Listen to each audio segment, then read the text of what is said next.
In Ukraine, where Joseph Lindsley is, it's 3:22 in the afternoon.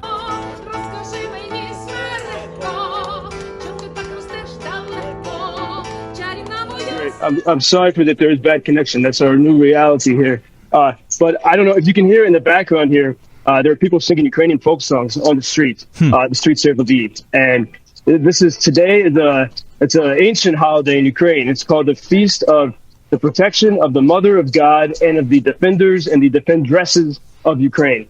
And what that means is, it's an ancient feast. It's both a religious holiday, a public holiday, a military holiday, a sort of a Veterans Day. And obviously this one in this time during this war has special impact to the Ukrainian people.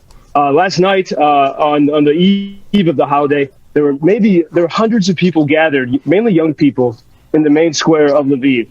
And they were singing these old folk songs, like the song, The Red Kalina, the song that Pink Floyd covered.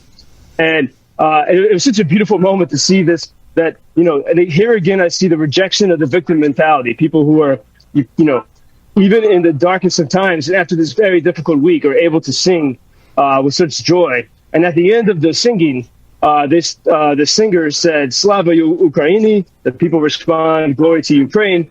And then here's a moment that could be misinterpreted. The singer said, Slava Nazi. And the people responded, death to our enemies. And I think when foreign reporters hear that, they misinterpret that word Nazi.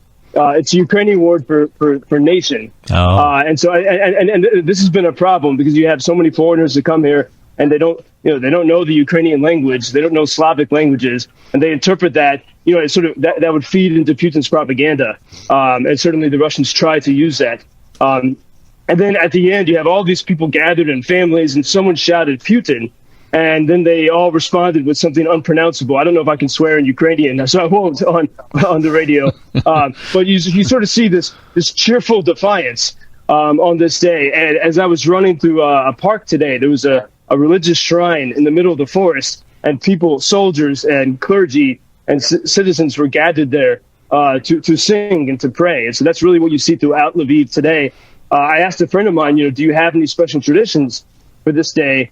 And my friend Yuri Sadova, he said, simply, this is a great day to think about all of your life and God. And so that really is the mentality here today on the streets of Lviv. It's amazing that the people can be singing, and that fear of nuclear attack is still hanging over everybody's head. Joseph, listen to this text that we got from one of our listeners. Bob, can't one of your... Oops. Sorry, Bob. I hear you. Sounds like the holiday festivities there. Can't one of your news people connect with Joseph over the weekend? I worry all weekend about Joseph and the Ukrainian people. We're thinking about you, Joe.